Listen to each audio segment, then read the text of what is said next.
saya jelaskan bahwa saya tidak pernah mengambil dari hadis. Ketika saya juga mencari kebenaran, itu saya ambil dari sumber asli. Ya, saya tidak mau tergantung oleh hadis. Jadi hadis itu dapat kita kesampingkan. Ya, nah mengenai hal ini mungkin karena Mas Hari tidak ikuti dari awal, karena tidak dari awal jadi menangkapnya separuh. Jadi mungkin mohon diperkuat pertanyaannya, apa kira-kira yang menjadi kerisauan daripada Mas Haris? Mas Hari, terima kasih. Iya Pak, jadi saya sebenarnya tidak ada kerisauan Pak, saya cuma mau mengatakan begini Pak, bagi kami di Islam itu tidak pernah memaksakan agama terhadap non-muslim, karena di dalam Islam itu la ikraha fid din Pak, tidak ada paksaan dalam agama. Sedangkan di dalam surat Al-Kahfi ayat 29 kan Allah katakan jika kalian sesungguhnya jika kalian mau masuk, jika kalian mau kafir silahkan, jika kalian mau beriman silahkan. Jadi dalam Islam itu tidak pernah memaksakan gitu. Jadi tidak pernah khawatir terhadap orang-orang yang memberikan kesaksian-kesaksian atau saya terhadap Pak Yusuf juga, bahwa kami itu tidak pernah khawatir terhadap orang-orang yang keluar dari Islam dan memberikan kesaksian-kesaksian gitu. Yang kita khawatirkan itu bukan terhadap keluarnya Pak, tapi pernyataan-pernyataan yang tidak benar gitu Pak Yusuf. Jadi kami mau bilang bahwa kami agama Islam itu bukan memberikan bukan memberikan kebebasan kepada setiap orang untuk memilih apakah dia mau muslim atau dia mau kafir gitu. Itu dalam surat Al-Kahfi ayat 29 itu jelas Pak. Ya. Gitu. Oke, terima kasih. Ya. Mungkin itu artinya penegasan saja. Terima kasih Mas Hari. Mungkin kalau Mas Hari ikuti dari awal, maka terlihat dalam kesaksian saya tidak pernah atau tidak ada hal-hal yang membuat harus orang merasa punya kesulitan dalam mencari kebenaran, ya. Karena saya bersaksi tentang pengalaman saya mencari kebenaran, ya. Bagaimana saya menemukan kebenaran? Menurut saya yang saya anggap benar, baik saya terima pemicunya dari Quran maupun dari Alkitab, ya. Pemicu dari Al-Quran itu merangsang saya untuk saya mencari kebenaran yang lebih hakiki, ya. Karena kita semua mencari kebenaran yang hakiki. Apa yang benar? Bukan sekedar kitab yang benar. Kalau kitab yang benar itu kitab mati. Kan yang kita gali adalah isinya. Ya, isinya yang kita gali, pemaknaannya yang kita gali. Sehingga kita menemukan kebenaran dari satu kalimat yang mungkin tadinya samar-samar menjadi sesuatu yang terang. Nah, itulah yang menjadi kesaksian saya. Jadi kalau soal kebenaran, itu adalah pilihan kita masing-masing. Kita boleh anggap apapun keyakinan kita menjadi benar, sesuai dengan keyakinan kita, dan perjumpaan kita masing-masing dengan pemilik sang kebenaran itu sendiri. Itu maksud saya. Ya. Jadi Mas Hari boleh meyakini itu dan jangan takut dan jangan bimbang, betul. Tidak usah bimbang dengan kesaksian apapun, baik yang dari pihak sini ke sana, dari sini ke sana, nggak usah khawatir. Kalau kita sudah menemukan ketepatan yang tepat dalam pendirian kita, kita tidak akan goncang dan tidak mudah digoncangkan. Benar Mas Haris. Jadi jangan khawatir, maju terus dan cari kebenaran. Itu saja pesan saya. Jadi saya tegaskan lagi Pak, betul, Bapak sangat betul bahwa kami itu ketika masuk bukan untuk mempertanyakan kok pindah bukan mau menarik orang-orang yang sudah murtad kepada Islam lagi Pak, bukan Pak. Jadi betul. Biasanya kita itu termasuk Pak Yusuf juga dan semua pendengar, kita itu kadang-kadang masuk untuk meluruskan sebuah pemahaman-pemahaman yang sudah diucapkan dan keliru, sehingga kita kayaknya kok ini keliru nih, kita mau menjelaskan yang benar tuh begini. Karena kadang-kadang seringkali ketika seorang muslim menjelaskan dalam Al-Quran hadisnya tuh pengertiannya begini, terus langsung disanggah, oh keliru gitu. Seharusnya kan nggak begitu kan ya Pak? Iya, betul. Nah, kalau Mas Haris sudah ikuti saya, apa yang kira-kira perlu disanggah atau hanya ditegaskan saja? Kalau memang tidak ada, nggak ada yang disanggah Pak. Saya cuma menegaskan bahwa ya, terima kasih kalau itu pasti akan akan mempertanggungjawabkan setiap keputusan yang kita ambil Pak. Amin. Tergantung hidayahnya. Ya, betul. Nanti kita yang akan melihat sendiri siapa yang lebih benar, apakah Bapak atau kami atau saya gitu. Karena nanti kita akan melihat setelah kita mati. Amin. Ya. Bukan saja waktu mati, Mas Hari. Pada waktu hidup akan kelihatan. Dari perilakunya kelihatan nanti. Maksud saya dari perilaku. Kalau orang yang percaya pada halik yang benar, tentu santun, ya, tentu akan memiliki keberadaban dan kesantunan yang baik, ya. Nggak mungkin Allah itu memiliki kekasaran dan kegarangan yang tidak terkendali, nggak ada, ya. Tadi saya bilang karena siapapun akan menganggap diri mereka yang paling benar, Pak.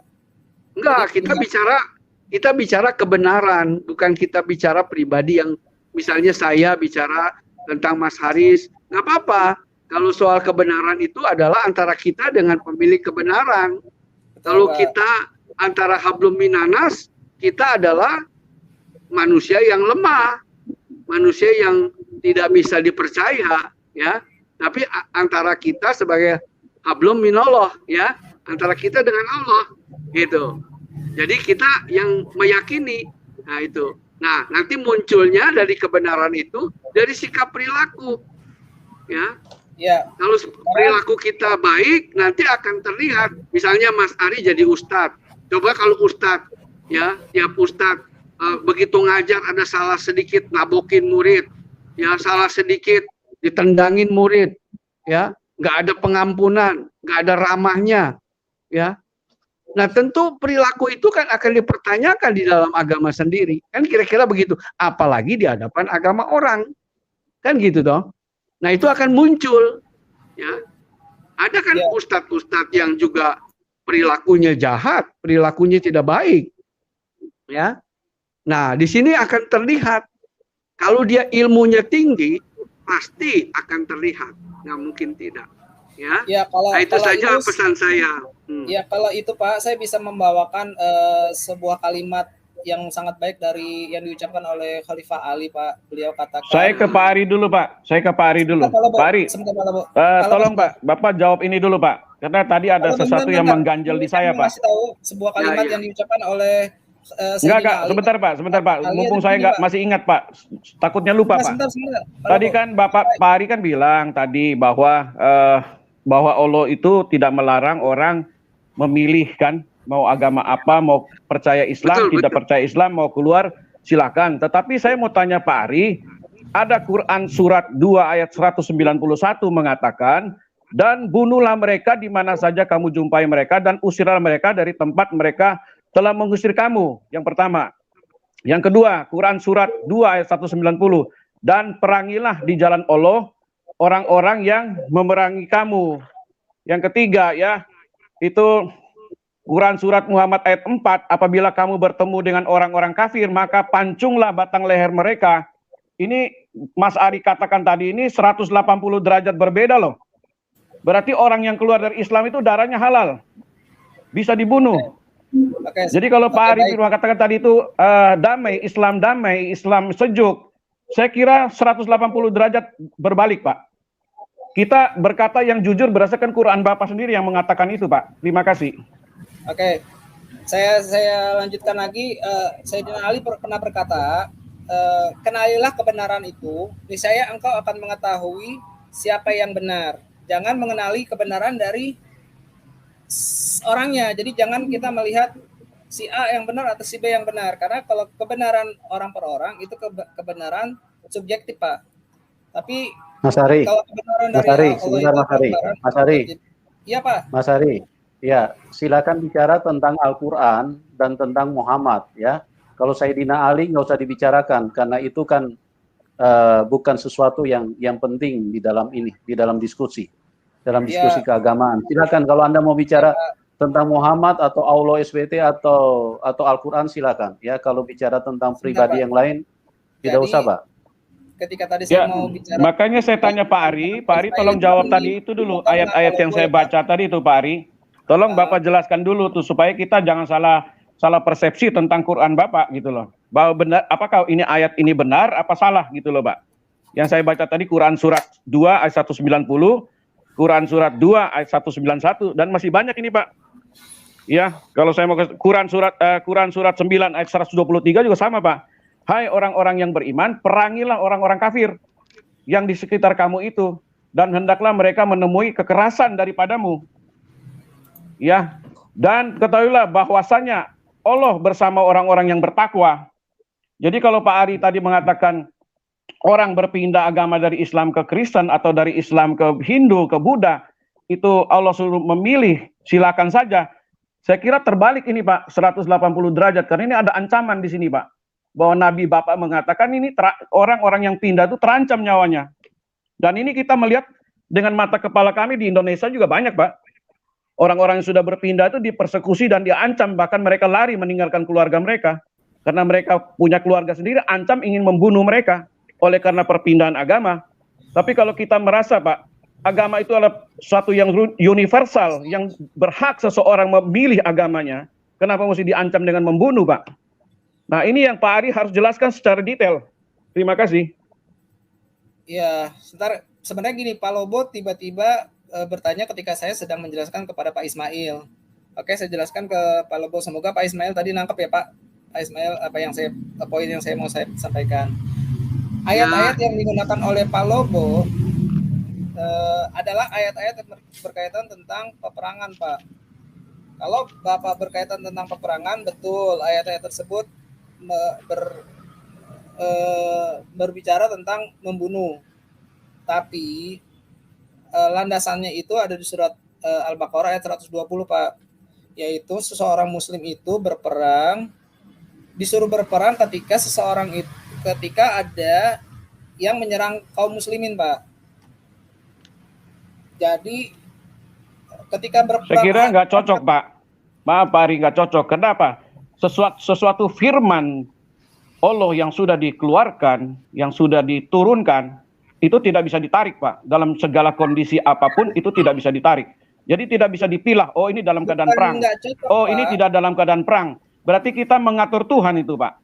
Karena ayat itu kalau sudah diturunkan oleh Tuhan, tidak bisa lagi Bapak memilah, oh ini buat ini buat ini buat ini. Nggak bisa Pak. Menurut saya sih, pandangan saya begitu. Nggak tahu Pak Ari. Silakan Pak Ari. Jangankan Al-Quran Pak Lobo, jangankan Al-Quran, Bapak mau bikin program aja, masuk sebuah program itu ada term and condition kan Pak. Jadi nggak bisa menggunakan seluruh Pak, ini berbeda Pak. Yang kita bicara ini ayat firman Tuhan. Yang kita bicara ini ayat, bukan kita bicara komputer. Ini firman Tuhan adalah mutlak Pak.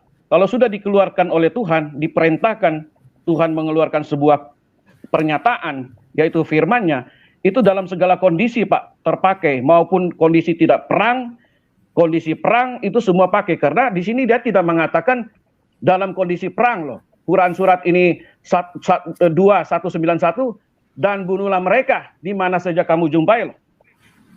Bapak baca baik-baik itu. Saya kan sudah bilang kan di awal-awal tadi yang saya jelaskan kepada Pak Ismail, tidak bisa serta-merta seseorang itu mengambil dalil Al-Quran seenak perutnya. Tadi saya udah jelaskan ke Pak Ismail, Pak Lobo mungkin nggak dengar. Dengar, saya dengar. Bukan seenak perutnya Mas Hari. Bukan seenak perutnya Mas Hari. Tadi kan saya udah bilang seenak perutnya. Itu tekstualnya seperti itu Mas Hari. Itu tekstualnya seperti itu. Disitulah, ya dengerin dulu Pak Yusuf. Disitulah fungsinya hadis untuk menjelaskan Al-Quran itu sendiri. Kenapa? Karena Al-Quran itu datangnya dari Allah kepada Rasulullah. Yang tahu konteks ayat tersebut adalah Rasulullah. Sehingga setiap kita itu tidak bisa serta-merta seenaknya seenak udal dewe mengartikan Al-Quran tanpa melihat hadis-hadis Pak. Di hadis-hadis Anda juga sangat banyak Mas Ari. Di hadis-hadis Anda juga sangat banyak ya yang Mas mengajarkan Ari untuk perangi orang. Mas Ari, kenapa Anda kan ya, jadi begini Mas Ari, ini kan Quran Bapak, arti kan apa yang dikatakan ini kan kalau Bapak yakinkan bahwa Quran itu turun secara terperinci, terjaga, ya kan? Terperinci itu kan berarti benar-benar sudah diteliti kan secara terperinci dan terjaga. Kenapa kalau Quran ini sempurna, terperinci dan terjaga ya, sempurna, terperinci dan terjaga. Kenapa mesti pakai hadis lagi Pak, yang itu menurut saya itulah adalah hasil pemikiran manusia, bukan turun langsung dari Allah. Karena apa? Di Quran Bapak tidak mengatakan bahwa harus mempercaya hadis kan? Salah Pak.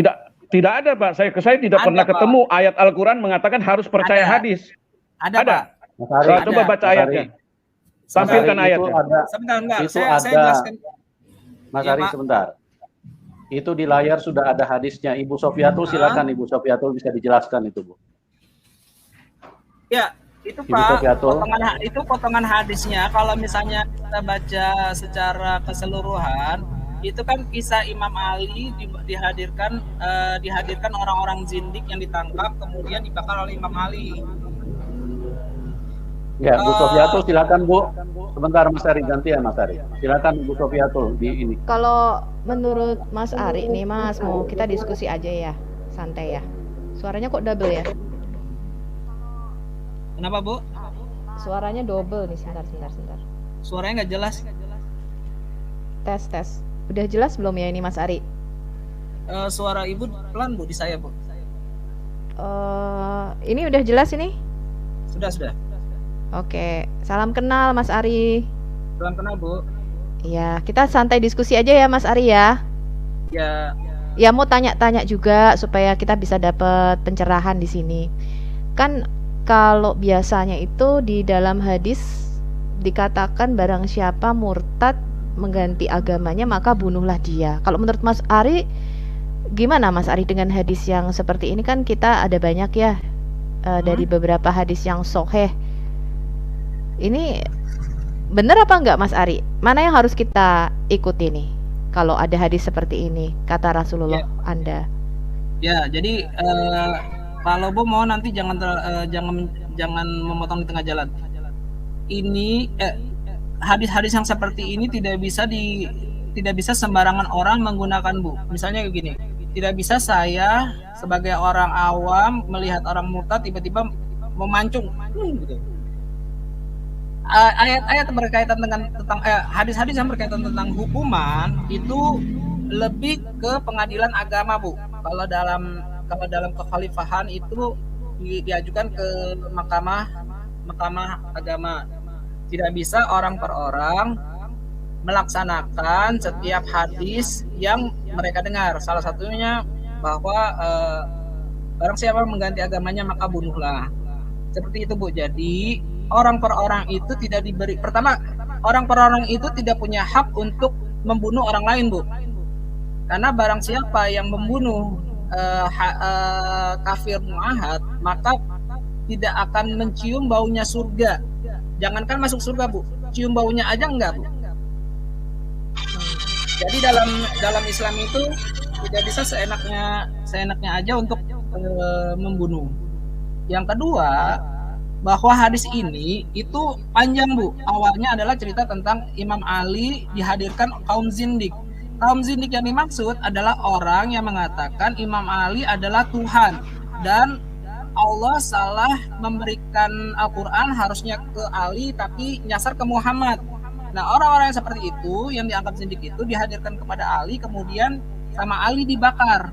Kemudian ada sahabat yang tidak setuju, maka dia bilang bahwa memang barang siapa dia dengar Rasulullah SAW bersabda, barang siapa mengganti agamanya maka bunuhlah ia. Jadi di konteks hadis ini adalah ketika Imam Ali membakar orang-orang zindik yang mengatakan Ali adalah Tuhan, tapi sahabat yang lain itu tidak setuju dengan hukuman membakar. Itu Bu. Ya, saya rasa sih itu another occasional ya, tapi mungkin ada yang mau ditambahkan Pak Ismail. Apakah Pak Ismail waktu masih di Muslim pernah mendengar hadis-hadis seperti ini Pak? Karena waktu kita berdialog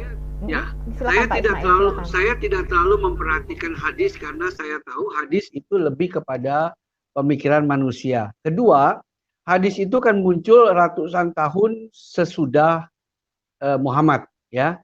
Dan ketiga, Al-Quran sendiri sebenarnya itu terdiri dari berbagai macam. Kalau tidak salah, kabar terakhir ada 32 macam Al-Quran, ya, yang memiliki juga beberapa ciri yang berbeda, ya. Dan Al-Quran baru dikanonkan itu setelah kafilah Ottoman, kerajaan Ottoman di Turki itu runtuh, ya, pada tahun 1928 atau 24 kalau tidak salah saya ingat, itu baru Al-Quran disatukan, ya, dan diberlakukan sebagai Al-Quran yang murni. Dan ini mungkin yang belum diketahui oleh banyak orang-orang Muslim, ya. Sehingga dengan demikian kita tidak masuk, dan saya tidak mau masuk kepada debat-debat kusir seperti ini. Kita langsung masuk pada inti di dalam kita mencari kebenaran yang sesungguhnya. Kembali kepada awal, yaitu siapa sih penerima kebenaran yang utama, yaitu Muhammad. Muhammad merupakan pewaris Nabi. Tetapi dari penyelidikan saya, bahwa beliau tidak terbukti sebagai pewaris Nabi yang mewarisi agama Ibrahim. Karena agama Ibrahim, ya, secara sejarah itu kepada Yahudi. Kalau kekristenan tidak disunat, itu jelas ada sejarahnya. Mereka bukan tidak disunat, tetapi lebih memilih kepada sunat hati, bukan kepada sunat jasmani. Dan itu jelas diberlakukan pada zaman awal, pada masa 2-3 bulan setelah Kristus diangkat ke surga. Musyawarah besar di Yerusalem tertulis dalam Kisah Rasul, ya, dan dalam Perjalanan Rasul itu sudah disepakati menjadi ijma dari para rasul, ya. Dan itu dianggap karena mereka adalah murid langsung daripada Kristus, maka apa ya keputusan yang dibuat menjadi sah dan dikuduskan di dalam roh. Dan itu kita tahu, ya. Tapi berbeda dengan Islam. Islam jelas mengakui sebagai warisan langsung yang berbeda dan merupakan kelangsungan dari Taurat. Kecuali dia bilang, saya adalah penerus dari Nasrani. Nah, sedangkan ini tidak. Ya. Apalagi dia mengakui langsung dari Ibrahim. Ibrahim dengan jelas. Dan sampai hari ini pun Yahudi itu tetap memberlakukan hukum sunat. Tidak pernah berubah. Ya. Nah, di sini kelihatan bahwa terbukti bahwa pengakuan ini tidak bisa atau dapat diragukan. Nah, itu penyelidikan saya itulah yang membuat saya memilih bahwa ini kebenaran yang diragukan. Kira-kira begitu. Ya. Wah, ini menarik banget nih. Tapi maksud saya begini, tapi boleh saja orang Islam memilih itu enggak? Sebab kita itu igama seperti kita memilih pasangan hidup. Saya melihat itu bahkan lebih dari pasangan hidup. Dengar dulu Mas Hari, seperti pasangan hidup. Seandainya kita pilih pasangan hidup, mungkin orang lain mengira, oh kok memilih pasangan hidup, udah bongkok, jelek, hitam, tapi buat kita itu yang tercantik, itu nggak ada masalah. Itu nggak ada masalah, itu pilihan kita. Tetapi kita harus tahu pilihan kita, ini orang Afrika, orang apa jelas. Kita nggak bisa bilang dia orang Afrika, tapi kita bilang dia bukan orang Afrika, dia orang Bali, orang Sunda. Enggak. Dia harus kita akui orang Afrika. Seperti contoh, Muhammad. Jelas Muhammad tidak pernah disunat. Bahkan keluarga Nabi tidak pernah disunat. Anda bisa buktikan kapan disunatnya. Sedangkan sunat itu membuktikan itu pewaris. Ya, itu tidak bisa terbantahkan. Jadi saya jelaskan bahwa kebenaran yang Bapak sampaikan itu kebenaran subjektif, Pak. Subjektif, bukan subjektif, itu sejarah. Itu sejarah, itu Ari, historis. Tunggu dulu Pak Ari. Karena Pak Ismail lagi menjelaskan, tunggu sebentar. Pak Ari diam dulu, biar Pak Ismail jelasin dulu. Saya mengatakan historis, bukan subjektif. Kalau subjektif saya ngarang. Ini historis. Bahwa sunat itu menjadi tanda. Ya. Sedangkan bangsa Quraisy itu di mana bangsa Quraisy pernah disunat? Nggak ada ceritanya. Oke. Coba Anda jelaskan, Quraisy pernah disunat nggak? Oke, gini Pak. Ada nggak Quraisy disunat? Enggak. Jawab dulu. Quraisy ada disunat nggak? Ada Pak. Siapa? Setelah Rasul jadi Islam itu. Setelah Rasulullah, sebelum Rasulullah pernah disunat nggak? Waduh, kalau masalah begitu Pak, kita harus berbicara bukan, terhadap itu historis Pak, itu bukan, historis, kalau misalnya itu begitu, sejarah. kita kan berbicara sesuatu hal yang tidak pernah kita temui Pak. Itu harus itu sejarah Pak. Itu bukan dalil, itu sejarah. Kalau sejarah seperti contoh, saya mau bertanya, Pati Gajah Mada pernah hidup nggak? Itu nggak perlu dalil. Ya, itu harus pernah hidup. Itu harus jadi, ada Raja Hayam Wuruk pernah hidup nggak? Yang melihat dan menulis. Tapi Pati Gajah Mada Muslim, Abi Ismail. Bukan maksud saya pernah hidup kan? Iya Abi. Raja Hayam Wuruk kan pernah hidup, dan itu nggak perlu didalilkan, gitu toh. Itu sejarah. Jadi kalau sejarah kita nggak bisa perlu mendalilkan, ya. Nah, jadi sejarah membuktikan itu. Dan contoh hukum sunat. Sampai hari ini, yuk ketemu ke Yahudi, itu disunat. Itu sejarah. Nggak perlu dalil. Nah, jadi Quraisy, masalah begini, kita sedang berbicara sesuatu hal yang hidup 1400 tahun yang lalu. Tapi ada sejarahnya, Pak. Mau 2000 tahun ada sejarahnya. Isa pun punya sejarah. Untuk masalah gini, Pak. Iya, contoh Alexander. Raja Alexander seperti yang tertulis dalam Quran, itu sejarah bukan? Sejarah kan? Iya. Nah, itu sejarah kan? Apa Anda mau bantah? Nggak bisa. Begini Pak, bantahan saya begini. Sejarah tertulis. Masalah sunat menyunat Pak, itu kan pribadi yang sangat. Itu hukum Pak. Hukum. Itu hukum dari Allah kepada Ibrahim. Itu masalah Muhammad itu nggak pernah disunat, Ari. Nah, kalau misalnya itu nggak pernah disunat, Pak, itu hadis itu ada dalam Bible kan, Pak? Kalau seandainya di dalam Bible itu tidak. Sekarang begini, sekarang begini. Dengar dulu Mas Hari. Kalau bicara dalam Bible itu Muhammad terkait.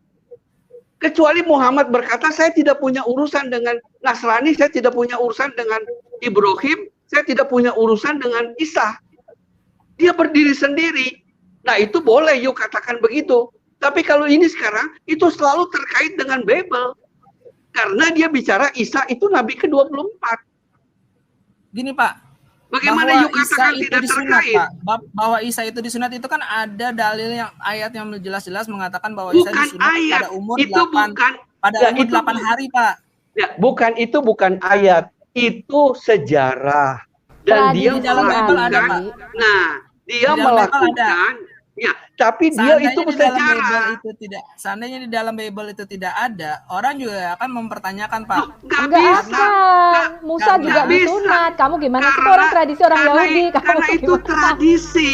Kamu tuh Ari. Bisa kan disunatkan, Pak? Loh, Pak Ari. Aduh, Ari. Pak Ari. Itu tradisi.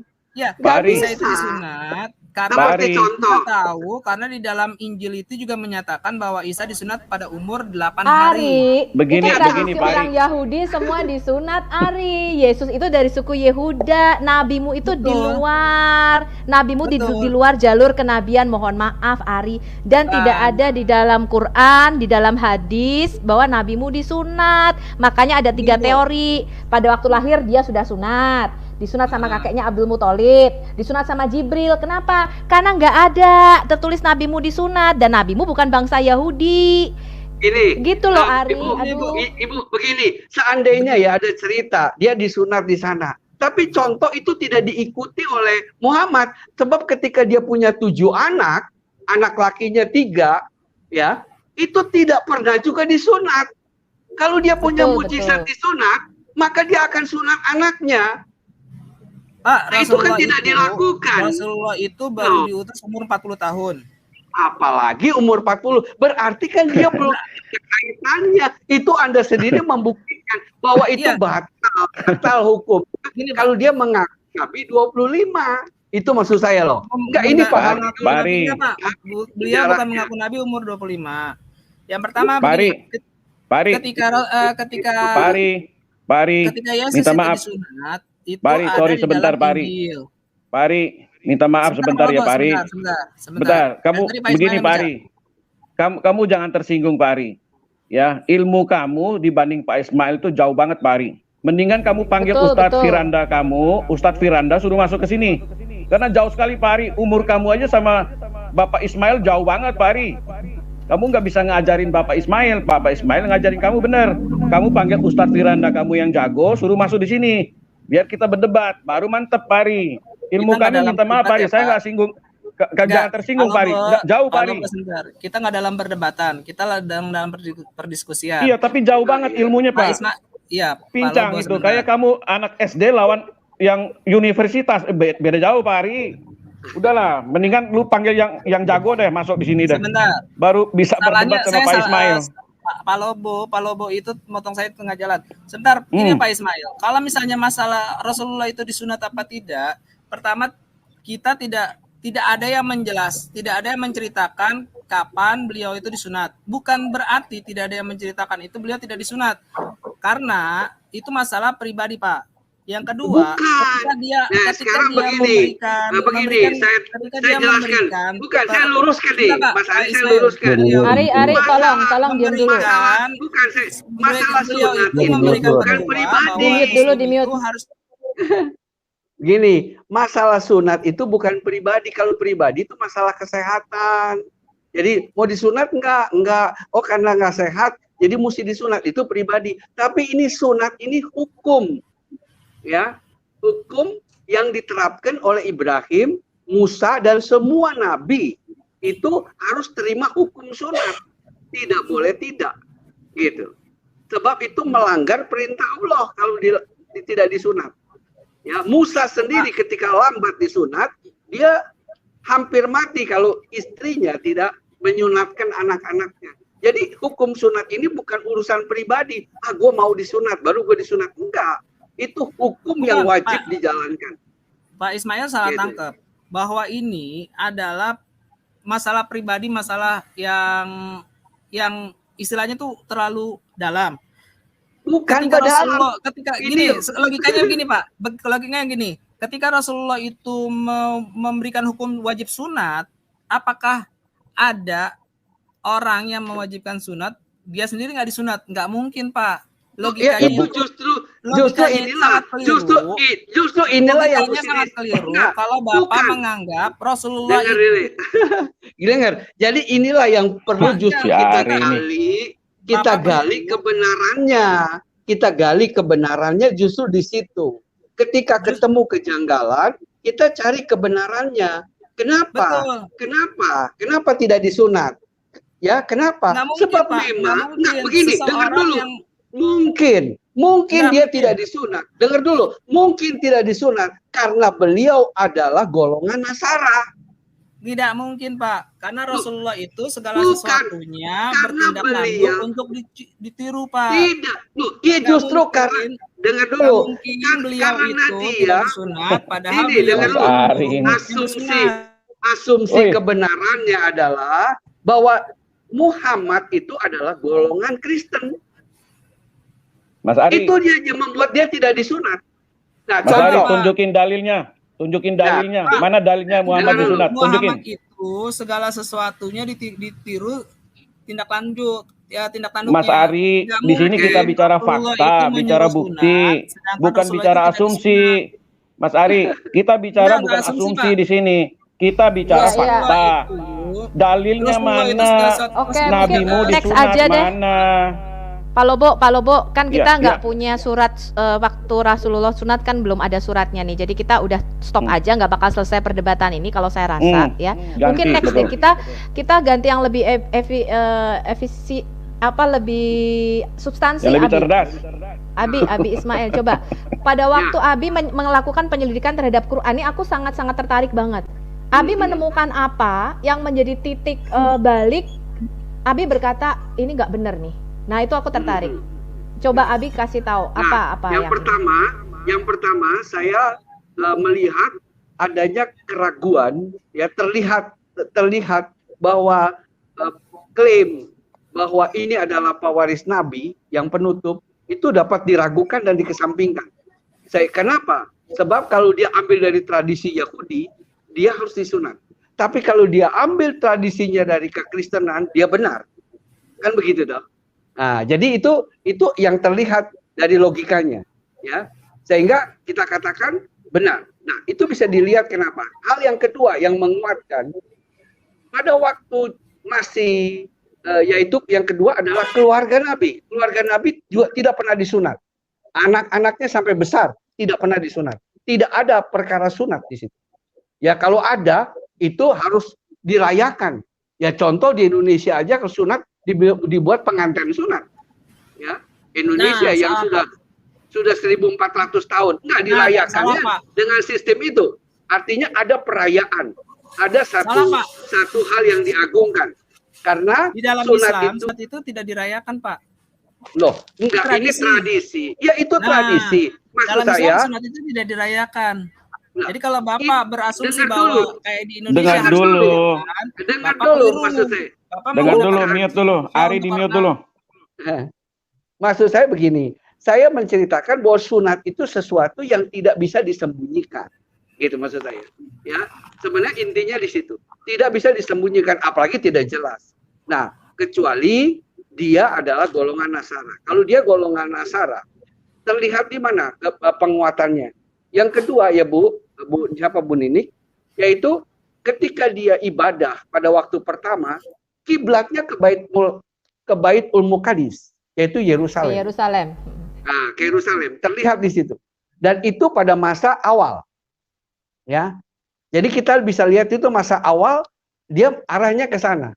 Dan yang ketiga yaitu perkara penguatan ketika dia dikuatkan oleh baik pendeta Bahira waktu masih kecil, baik pendeta Waraka bin Naufal. Ya. Waduh, seorang pendeta yang menambiskan Nabi Muhammad nih, Abi. Ya, itu kan jelas bahwa itu merupakan satu kelompok. Ya. Dapat kita lihat itu satu kelompok. Tidak mungkin kalau tidak satu kelompok. Ya. Nah, Waraka bin Naufal yang memberikan kekuatan. Jangan khawatir, sahabat anak ponakanku, ya, anak pamanku, engkau akan diberkati oleh Tuhan. Dia diberi penguatan oleh Waraka bin Naufal dan Muhammad menjadi kuat kembali. Nah, kita lihat, ya, itu artinya kan selalu merupakan pihak yang bersama. Inilah yang membuat itu yang membuat, Pak. Lah, nubuat tapi kan berdasarkan dari keimanan yang sama. Gitu toh, nggak mungkin nubuat karena Kristen dan Islam itu sama-sama bertuhankan Allah, Pak. Dan Nabi Isa gini, pada waktu itu Islam kan belum ada, Mas Ari. Islam kan belum ada, belum kesebut, gitu. Itu sudah dinubuatkan. Agama Islam belum ada. Hari ini. Loh, gimana? Jadi ya, kita harus lihat dari masa ke masa. Khadijah menikah dengan Muhammad yang menikahkan berarti pendeta Waraka ya. Bapak buka surat 61 ayat ke-6, Pak. Surat Nggak usah pindah ke situ dulu, Mas Ari. Nggak usah pindah ke situ dulu. Surat ke-61 gini, Mas Ari gini. Jelas sekali bahwa Nabi Muhammad itu Gini Mas Ari, ya tadi Pak Ismail menjelaskan itu sangat luar biasa ya. Itu hanya orang yang logika mampet itu yang nggak bisa nangkap ya. Artinya kita kalau misalnya punya masalah sebagai orang Kristen, pasti kita datanginya pendeta. Ya, kalau kita lagi kesusahan, kita lagi ada sesuatu yang membingungkan, pasti kita tidak mungkin, kalau kita orang Kristen, kita tidak mungkin cari ustadz. Kita pasti cari pendeta. Nah, begitu juga orang Islam. Ya, tidak mungkin dia cari pendeta, pasti dia cari ustadz. Nah, Muhammad pada waktu dia kesusahan, kejepit, bahkan dia mau dicekik pada waktu itu, dia di Gua Hira itu. Ya, dia carinya Waroka. Nah, Waroka itu kan seorang pendeta Nasrani. Nah, di sini memang jelas bahwa penjelasannya Pak Ismail ini sangat nalar, sangat logik, sangat logika, dan siapapun tidak bisa membantah itu. Tidak mungkin kalau memang Muhammad itu sudah istilahnya dia memang pendiri satu ajaran baru atau Islam, terus kemudian dia larinya ke Waroka, sedangkan Waroka itu kan pendeta, ya, seorang pendeta Nasrani. Nah, ini penjelasannya memang sangat sangat luar biasa ya. Artinya hanya orang yang ya bodoh dan tolol yang tidak bisa menerima ini. Itu tidak mungkin terbantahkan gitu loh. Kalau misalnya seorang muslim pasti dia larinya sama ustadz. Seorang Kristen pasti dia larinya sama pendeta. Oke, silakan yang lain mungkin mau tambahkan, silakan. Jadi gini Pak Yusuf, kenapa pendeta yang memberikan pemberitahuan, karena memang saat itu Islam belum ada dan agama Nasrani itu masih berlaku, Pak. Agama Nasrani itu masih berlaku sampai Islam itu hadir. Jangan salah Pak Ismail. Enggak, pendeta Waraka itu pada saat sebelum Rasulullah diangkat. Artinya kan Mas Ari ngakui bahwa dia Nasrani Muhammad. Tapi katanya expired tadi, gitu, Abi. Dia agamanya apa kalau gitu? Waktu itu kayak agamanya apa? Susu kaleng aja expired. Agamanya apa dong kalau gitu Muhammad, kalau waktu dia dinubuatkan sama pendeta, baik pendeta Bahira maupun pendeta itu, agamanya apa? Kan gitu toh? Iya. Apa agamanya? Betul. Dari penyelidikan saya juga, Abi, ini ternyata coba ini aku mau share screen sebentar ya, Pak Yusuf, untuk pengetahuan. Silakan. Ini data ya. Ya. Jadi penemuan sejarawan, kalau kita lihat inskripsi Arab pertama yang menyebutkan nama Muhammad itu kira-kira baru tahun 691 Masehi. Sebelum itu kita tidak ada referensi sama sekali kepada nama Muhammad. Mungkin nanti Abi bisa jelasin apa ini nama apa gelar. Yang kedua, referensi kata untuk Muslim itu baru ada sekitar tahun 690 Masehi. Sebelumnya hanya digunakan istilah Saracen, Hagarin, Ismailit, Magarie, Muhajirun. Kemudian kata Islam pertama kali tahun 691. Kemudian kata Mekah, apalagi Mekah terlambat sekali, baru tahun 741, dan Mekah itu baru masuk ke peta perdagangan dunia tahun 900 Masehi. Dan kalau kita memang melihat data-data Mekah yang sekarang dibandingkan dengan referensi Quran dan hadis, itu nggak cocok. Bukan yang di sini sekarang gitu. Kemudian dari penelitian Dan Gibson nih, Abi arkeolog nih ya, 150 tahun pertama semua masjid-masjid tertua Islam itu nggak pernah kiblatnya ke Mekah tapi ke Petra. Ya, jadi nggak ada yang kiblatnya ke Mekah yang sekarang ini, gitu. Itu 150 tahun pertama. Kemudian 200 tahun pertama itu kiblatnya malah bercampur antara Mekah dan Petra. Jadi kiblatnya itu antara dua itu. Baru sekitar 250 tahun kemudian sampai 300 tahun baru semuanya mengarah ke Mekah. Bahkan masjid-masjid di Ethiopia itu nggak mengarah kemana-mana tuh, malah mengarahnya ke selatan. Jadi malah sama sekali nggak mengarah ke Mekah. Nah, kemudian ya ini kalau kita lihat biografi pertama Muhammad baru ada sekitar tahun 83. Nah, ini kritik cendekiawan abad 21 ketika mereka meneliti Quran, karena Quran ini seperti kita tahu manuskripnya nggak lengkap, ya. Quran ini hanya berdasarkan Imam Hafs tahun 1924 ya, nanti Abi bisa cerita. Betul. Nah, jadi kritik para cendekiawan abad 21 ketika mereka meliti, ternyata 70% isi daripada Quran ini dipinjam dari sumber asing, dan bahkan mereka bisa tahu ini kapan dipinjam dari mana. Jadi mereka meneliti hal itu. Kemudian Islam seperti yang kita ketahui, ini menurut para peneliti ya, tidak ada pada abad ke-7, tetapi berkembang selama periode 200 sampai 300 tahun. Kemudian dari penelitian mereka, Al-Quran kemungkinan tidak diturunkan kepada satu orang dalam waktu 22 tahun, tetapi berkembang selama periode 50 sampai 100 tahun. Dan ini saya bisa menunjukkan beberapa peneliti dan penelitinya orang Islam. Ya. Namanya Profesor Dr. Hisham Jaid. Ya, dia meneliti ada ayat-ayat di dalam Quran yang dia menyatakan ini nggak mungkin pada zaman Muhammad. Ini pasti setelah Muhammad ini ada penambahan di situ. Nah, kesimpulannya dari para cendekiawan, kritik ya, ini hanya kritik saja teman-teman, Anda boleh menyelidikinya sendiri. Sejarah Islam itu setidaknya ada pada Khalifah Abdul Malik bin Marwan, dan kisah-kisah yang sebelumnya ini kemungkinan kita nggak tahu ini, gitu, karena peninggalan arkeologinya nggak ada. Kemudian Quran tertua itu baru ada 150 tahun setelah kematian Muhammad. Manuskrip Quran sekarang yang tertua. Jadi ya kita tidak tahu. Ini kritik para cendekiawan dari hasil arkeologi dan penelitian mereka tentang Islam dan Quran. Mungkin Abi bisa jelasin lebih lanjut. Ya, terima kasih. Jadi apa yang dikemukakan oleh Ibu itu hampir seluruhnya benar. Saya katakan demikian karena itu sudah diselidiki oleh cendekiawan secara historis dan juga secara arkeologi.